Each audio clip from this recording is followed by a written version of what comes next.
Today we will see one of the beautiful work of my painting.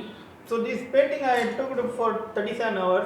Focus எப்படி பண்றோம்னு இந்த பெயிண்டிங்ல ஃபுல்லா நம்ம பார்க்க போறோம். இதுல இருந்து ஃபுல் டிஃபரண்ட் என்னன்னா ஹாய்.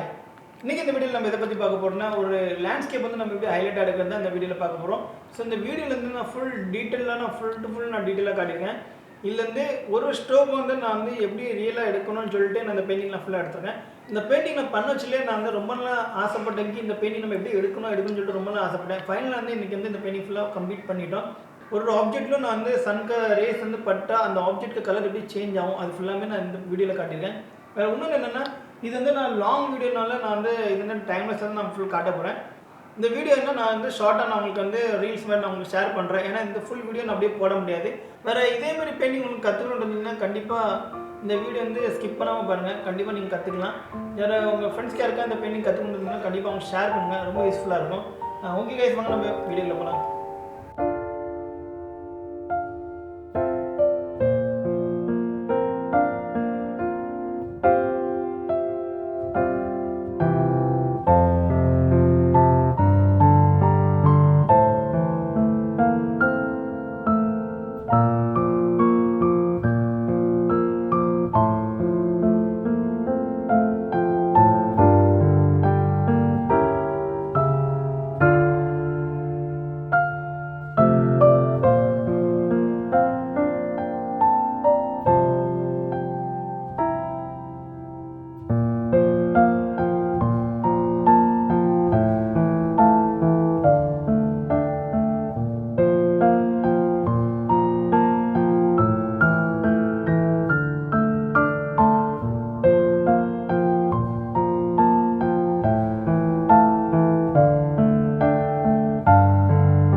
ஃபுல்லாமே இந்த மர்ஜிங்க்கு தான் நான் காட்டியிருக்கேன். இந்த மர்ஜிங் பண்ணச்சுல வந்து பார்த்தீங்கன்னா பேக்ரவுண்ட் ஃபுல்லாமே ஃபுல் டு ஃபுல் பிளராக இருக்குது பார்க்க. அதனால தான் ஃபுல் இந்த பிளராக இருந்தால் தான் இந்த ஆப்ஜெக்ட் வந்து எனக்கு ஃபுல்லாமே ஒரு ரியலாக ஒரு ஃப்ரண்ட்டில் இருக்கும்போது நமக்கு வந்து பார்த்துட்டு ரசிச்சுட்டே இருக்கணுன்றது. கண்டிப்பாக உங்களுக்கு வந்து இந்த வீடியோ வந்து உங்களுக்கு ரொம்ப பிடிச்சிருந்துருக்கும். முடிஞ்ச அளவுக்கு ஃபாலோ பண்ண மறந்துறாங்க. ஓகே கைஸ், வாங்க நம்ம அடுத்த வருவோம். Okay bye.